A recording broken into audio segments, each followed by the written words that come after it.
Jalen Hurts finally got his big money deal from the Philadelphia Eagles.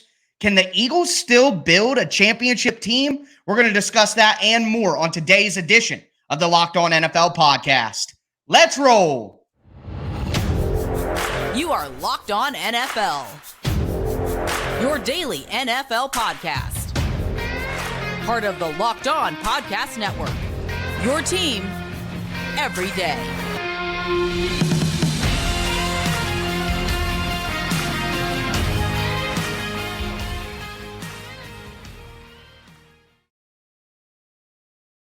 Football fans, welcome into a Thursday edition of the Locked On NFL podcast. We got a lot to discuss on today's show, and with Alex Clancy on the mend, hope he starts feeling better. I got a special guest, and could not be a more appropriate guest to have. We have Louie DiBiase from the Locked On Eagles podcast. We're talking Jalen Hurts contract, so obviously a great person to have with me on the show. I am your host, Tyler Rowland of the Locked On Titans podcast. We're going to talk about Jalen Hurts' contract, whether the Eagles can still build a championship team around him now that he's paid. Talk about some quarterbacks who are set to get paid soon and whether they should get more or less money than what Jalen Hurts got. And then, of course, we got Trey Lance trade rumors. What would be a good destination for the third-year player? We are going to discuss all of that. Before we get into it, I want to thank you guys for making the Locked On NFL podcast your first listen every day. Remember, Monday through Friday, NFL content on all platforms all year round and always for free. Make sure you get subscribed and stay subscribed to the Locked On NFL podcast, part of the Locked On Podcast Network, where it's your team every day. And, of course, shout out to our everydayers tuning into the Locked On NFL podcast Monday through Friday. Big shout out to you guys. But, again, we got Louie on the show. I'm not going to waste another moment with all of my housekeeping. Louie, I'm going to ask you this simply. Can the Eagles still build a championship team around Jalen Hurts now that he got his big-time payday? They absolutely can. And Tyler, I'd start by saying you can't have a championship team without this player, without your franchise quarterback. And so it's not ideal when you're paying one player a large percentage of your cap, but at the same time, without it, you do not have a consistent championship team. It's hard to consistently build the rest of the roster, even with salary cap space, right? It's a lot harder to hit on every other spot, which you need to do when you don't have that quarterback. So I think this should be celebrated. To me, if you're not willing to pay your quarterback top market money, then you don't have your guy. I'm not in on the middle-class contract of, you look at Daniel Jones with the Giants. So I think you have to have this player. But even despite handing out that contract, Tyler, when you look at the salary cap hits, this is a team-friendly deal as much as it can be. Looking at the salary cap hits until 2026 for Jalen Hurts next year, only $6.1 million. 2024, 13.5. 2025, 21.7. And then in 2026, 31.7. So these signing bonuses allow the Eagles to kick the can down the road. Hurts is only 24, and they backloaded the hell out of this deal. So yeah, they have plenty of wiggle room still to make moves if they want to. Yeah, 100%. And that's the number one thing that I was going to bring up, Louie, is the salary cap hits. Yeah. You know, we're thinking about the cap hits right now in terms of what the NFL salary cap is at this moment, but the salary cap is about to balloon up quite a bit every year over the next few years. Yeah, and it continues to go up every year. And I just, for comparison's sake, want to throw in Daniel Jones's cap hits based on his new deal.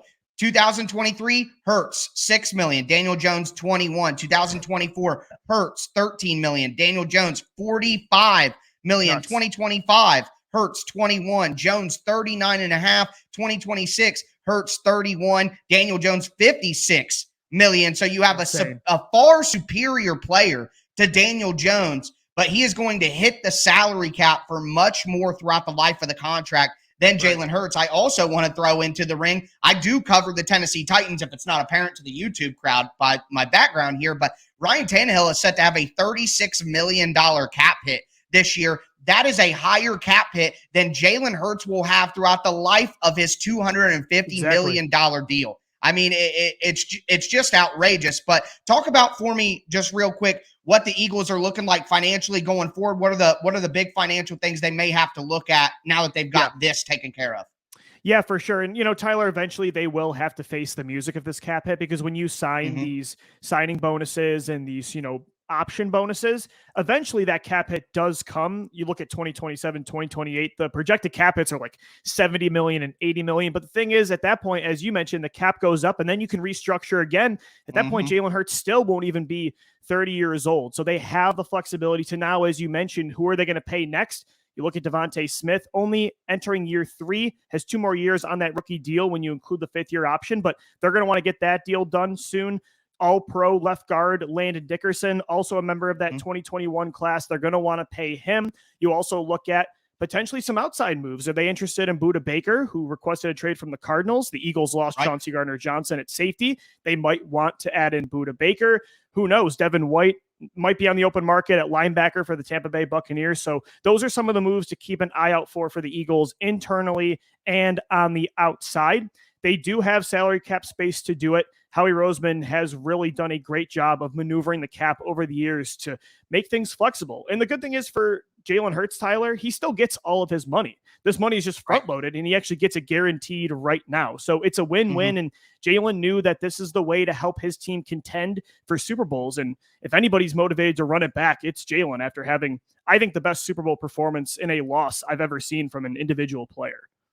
Yeah, I mean, he played fantastic. It wasn't, on Jalen Hurts that they lost the game, but I agree with you there. Hurts definitely did a great job of setting himself and the team up for success going forward, and that gets to my bigger point that Howie Roseman over the last 5 to 6 years, I mean, how can you argue that he hasn't been the best general manager in the NFL? I mean, you could, obviously talk about Brett Veach, Kansas City. They've gotten 2 Super Bowls on. I get that, but the things that Howie's able to do, the way he's able to position things to give this team a year in and year out chance of getting to the Super Bowl, it's pretty impressive. But there are other general managers who are going to have to make decisions financially on how their quarterback contracts are set up. There's a lot of quarterbacks who are set to get paid soon. We're going to talk about them and whether they should get less or more than what Jalen Hurts got on his deal. Before we get into that, though, want to tell you guys about Built Bars. Built Bars are the best tasting protein bars in the galaxy, and there's something exciting that is coming to Built.com on April 22nd. And I don't have all the details yet,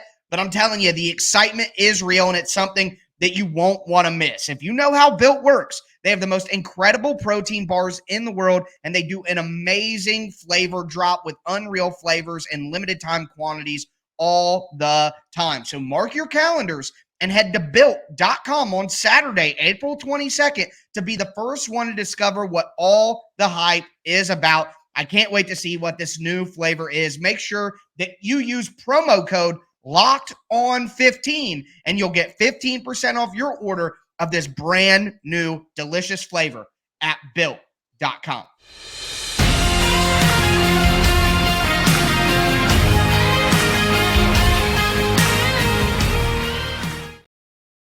Football fans, we are going to continue a Thursday edition of the Locked On NFL podcast. We talked about Jalen Hurts' new deal. I thought Louie did a great job breaking down the cap hits. We did some comparison with that. What an excellently constructed deal. And it does allow the Eagles to continue to build a Super Bowl team around Jalen Hurts. And that's the one thing that a lot of people bring up. They're like, hey, once you pay your quarterback, it makes it really hard to build a roster. Well, if you structure the deal like Howie Roseman did, like Louie broke down, makes it a lot easier to do that. But there are other quarterbacks who are set to get paid, and we need to play a little game of more or less to determine whether they should get more or less than what we saw from Jalen Hurts. And Louie, I know I'm putting you on the spot here, but it's something you've been talking about. What were the raw numbers, the reported numbers, like the biggest, flashiest numbers for the Jalen Hurts contract? Yeah. No, that's okay. So Jalen Hurts, the total deal over 5 years is worth upwards of $255 million, 179 of which is fully guaranteed. So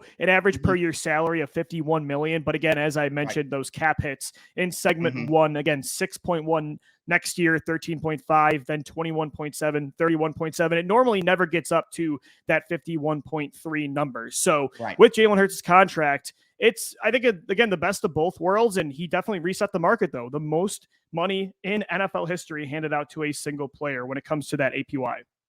Yep, absolutely incredible. But I think we're going to see potentially later this summer that mark get beat. Maybe I agree. by a couple of guys. It could happen. It was smart of the Eagles to get in early, something the Titans just re-signed Jeffrey Simmons and getting in early before Dexter Lawrence, before Quinnen Williams, before Christian Wilkins. That timing is very important. So let's talk about the quarterbacks that could get paid this summer. And we're going to start more or less with maybe the most polarizing name of the NFL offseason, and it is Lamar Jackson. I have my opinion on it, but Louie, you are our guest today filling in for Alex, who is sick. Do you think that Lamar Jackson should, and I know you're a Lamar fan. I am. Should Lamar get more or less than Jalen Hurts? So, Tyler, I'm kind of the belief that if I have my franchise quarterback, I should be willing to pay him to reset that market. So it's really splitting hairs when you look at some of these quarterbacks that are up for new deals compared to Jalen Hurts. They're all the best of the best. I think Lamar Jackson is as good as Jalen Hurts. I think if you put him in the situation that Hurts had in Philly last year, not to say that Hurts was a product of his system by any means. He was absolutely incredible. He's an elite quarterback. Would be just I think the bad they've had conservative. Baltimore rarely has spent money on weapons.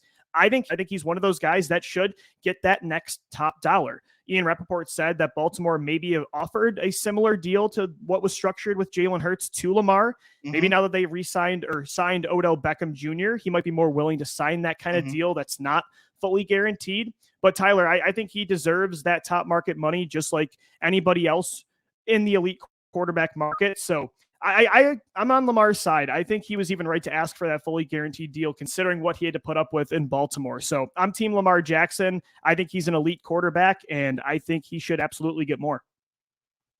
Perfect. I love that answer because, Louie, I'm going to tell you, I fully disagree with what you just said. I am not team Lamar. And listen, I think Lamar Jackson is a good player, but I think Lamar Jackson is at the top of the second tier. He's closer, in my opinion, to a Dak Prescott, to a Kyler Murray when he's playing his best. Maybe you want to throw in like a Matthew Stafford or Justin Herbert in that group as well. Matthew Stafford, obviously, when he's playing his absolute best and leading his team to a Super Bowl. I don't trust Lamar Jackson like I do Jalen Hurts. I trust the character of Jalen Hurts. I trust the work ethic of Jalen Hurts more. I agree with you that their talent is probably in a similar range.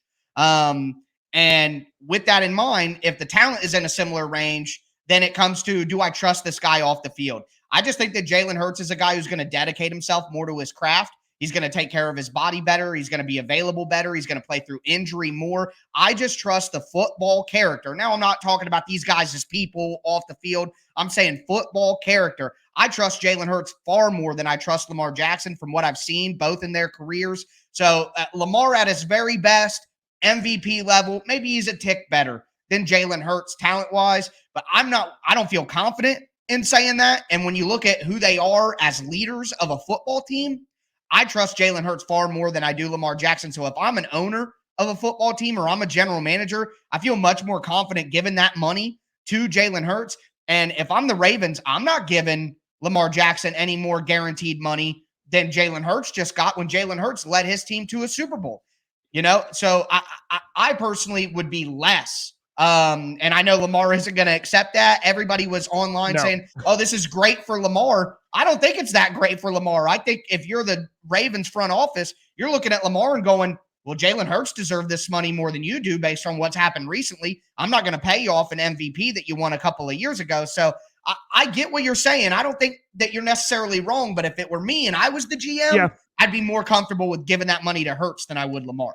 I just think some of those long-term concerns are more a product of Lamar's system. I think, yes, obviously he's a mobile run-first quarterback, and I think he does need to take better care of his body. There's been some rumors about, sleeping habits and, nutritional habits as well. But to me, Baltimore, the usage rate of Lamar on these runs to the point where he's playing running back at times and they're handing off the ball with Mark Andrews and again, not utilizing the weapons at wide receiver, the money they could have to invest in wide receiver. I feel like Baltimore is almost enhanced that lack of availability for Lamar, who I think has elevated a lot of bad situations, as I mentioned before. I mean, their roster around Lamar has been pretty banged up the last few years, and I thought he's consistently kept them up at the top of the AFC, which is loaded with other star QBs. But I definitely get where you're coming from. I think, Tyler, though, most of these QBs that are going to be available for a new contract are going to probably want to top that Jalen Hurts deal. If it's, you're splitting hairs, because how do you say to Justin Herbert, he deserves less than Hurts or Lamar, guys that have done,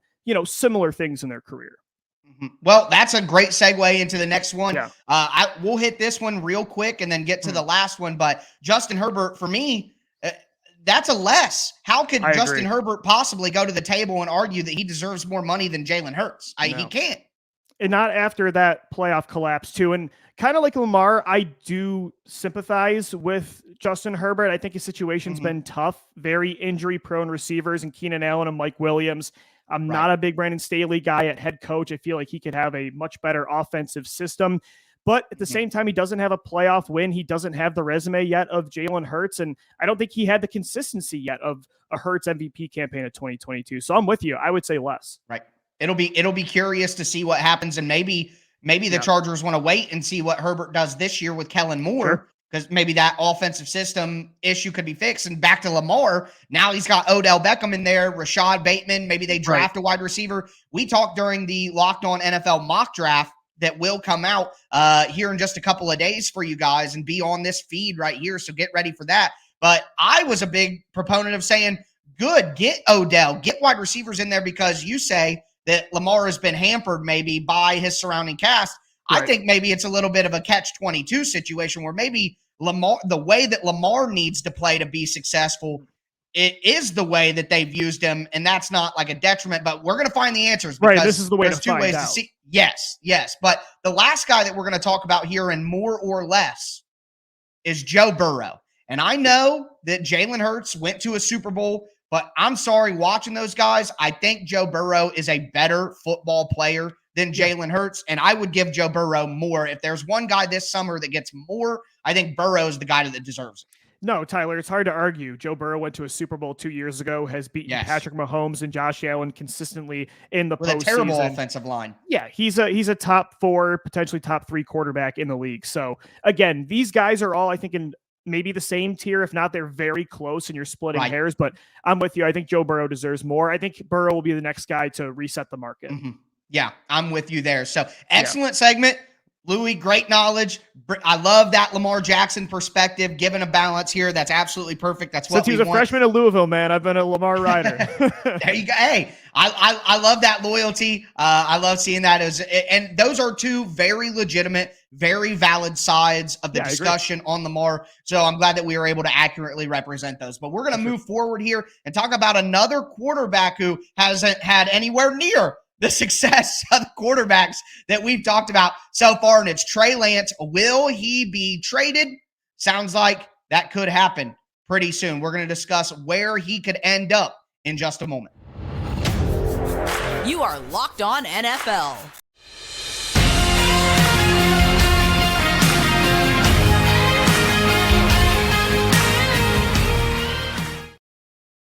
Well, I know that I am not getting a long-term extension from Locked On Now after that technical mishap trying to play the intro during the commercial break. Who am I? What's going on? Either way, we're moving right along on a Thursday edition of the Locked On NFL podcast. Of course, I am one of your local experts, Tyler Rowland from Locked On Titans. We have Louie DiBiase here from Locked On Eagles. We've talked Jalen Hurts and whether the Eagles can still build a team around him. We've talked some other quarterbacks like Lamar Jackson and Joe Burrow, who could get more or less than what we saw Jalen Hurts get. Now we're going to talk a little bit of Trey Lance. So we got a tweet here from Ian Rappaport from the NFL Network on Wednesday, and it said this, quote, sources, always sources. The 49ers have received inquiries from several teams looking into a potential trade for former number 3 pick quarterback Trey Lance. The conversations have been the result of San Francisco fielding calls, not making them, with teams aware that Brock Purdy is likely the future starter. First, I want to say, could the 49ers have tipped their hand anymore? You look at the tweet from Rappaport, and it says, oh, they're having conversations because people have called. It's not because they're calling. Well, this obviously came from San Francisco, and it is obviously an attempt to get the best offer that they possibly can by letting everybody know people are calling. You better increase your offer. Blah, blah, blah. This is clearly intel from San Francisco trying to drum up more interest in Trey Lance. My question for you, Louie, and putting you on the spot here, making you go first, is there a team out there that you see as a perfect fit for Trey Lance if he is in fact traded? Yeah, I think it's a lot of those teams in that QB purgatory right now, maybe even like Tennessee, where they're too good to be at the top of the draft, but they're also not good enough at quarterback to win a championship. So, Tennessee comes to mind, and Washington, maybe even, I don't know, like Minnesota could consider it after Kirk Cousins. But Tyler, the team that really comes to mind is Houston. After hearing all these rumors that they might not love the top quarterback prospects outside of Bryce Young, who we are pretty confident is going to go number 1 to the Carolina Panthers. Thanks, Lovie Smith. Yeah, exactly. I mean, maybe D'Amico Ryans wants to take Will Anderson or Tyree Wilson at 2, and then he comes from San Francisco. He knows Trey Lance pretty well. Maybe he wants to take the chance on Trey next year. So I'm thinking, those teams in the middle of the first round, but maybe Houston says, let's go defense at 2, and let's go get Trey, who has as much upside still as these other prospects and is still as much of an unknown as Anthony Richardson and CJ Stroud and, Will Levis. Yeah, 100%. And I think that would make some sense for Houston with only Davis Mills.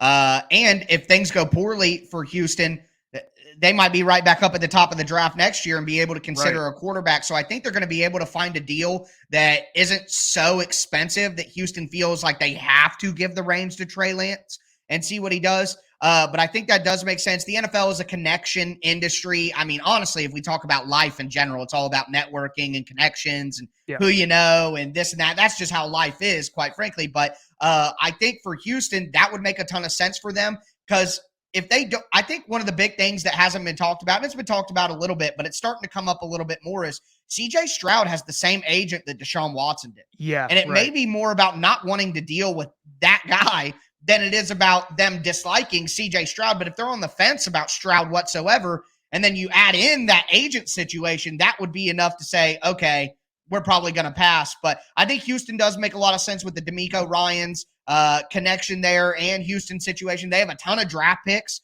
because of that trade with Deshaun Watson. So they can give up a couple of mid-round picks, and it's no sweat off their back. Doesn't really hurt them in any way. It's just a chance to take.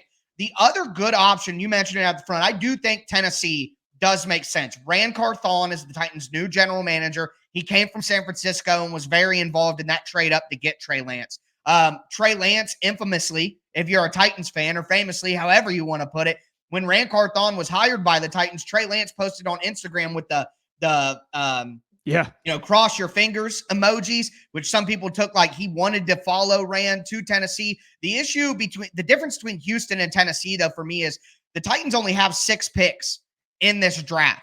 And they don't have the draft capital where they can give up picks for Trey Lance and it be worth the squeeze. Because one thing that I have mentioned on my show when this has been brought up is you only get 2 more years of rookie scale contract before you got to, pay him on the 5th year option or give an extension. Right. And I think Trey Lance is still as unknown right now as he was when he was drafted. He's barely played football in 4 years, Tyler. It's exactly. Nuts. And the only difference is you get less years to evaluate him and less years on a cheap discounted contract. And I just don't think the Titans are in the position like Houston is to make that deal. So Houston makes a lot more sense to me than anybody else on the board. And Tyler, I want to say too, real quick about the situation with Trey in San Francisco. I don't know. Like we said, this kid has barely played football because of COVID, because of injuries, because he was redshirted, basically being a backup to Jimmy Garoppolo. I think the 49ers are crazy if they don't at least just see at the beginning of the season if Trey can be that player that you invested 3 first-round draft picks for. And I know it's tough when you're in a Super Bowl window. You have a team that's ready to win right now. You've been to 2 conference championships in the last 3 years. You've been to a Super Bowl in the last 5 seasons as well. But you were willing to take that step back to be better at QB when you traded up for Trey. You were a contender then. So why not now? Kyle Shanahan showed that he can make pretty much any quarterback be at least a certain floor, right? I mean, Garoppolo, Brock Purdy, I think he could do it with Sam Darnold. So you can always go back to that. And Purdy's not going anywhere. Might be out for the year anyway. Why not just give Trey a chance this year? And then you can go back to that normal recipe. I just think you got to try to go from good to great at quarterback because you know you can be good. So now at least try to be great like you tried when you traded up for Lance. I don't know. That would be my approach with the 49ers. Yeah, I think that's a very valid approach. The only thing I would say to, just play devil's advocate, which you could write that on my tombstone at the end of the day, people around me would tell you. But I think if they do that, that's another year of contract that a team won't get. And maybe he plays so bad that you lose all trade value in general. I don't know what the right answer is, but I see the good and the bad. Spot to be in, man. It's again, that quarterback purgatory when you're good but not great, and you're faced with these decisions like the Giants with Daniel Jones. It's tough, man. There's really no right way to go or easy answer. Yeah, because if you get rid of those quarterbacks, it looks like you're kind of giving up on being competitive. Right. But if you keep them, you almost give up on being competitive because of the money. But that's going to do it for us today on a Thursday edition of the Locked On NFL podcast. Louie, thank you so much for filling in for Alex while he's down for the count. Feel better, Alex, of course. But that's going to do it for us, football fans. Have a great week. Start your weekend early. It's Thursday, everybody. Have a good one. Be safe out there. Next week is draft week, so stay tuned to Locked On NFL podcast for all the great NFL content we'll have coming your way. Take care, everybody.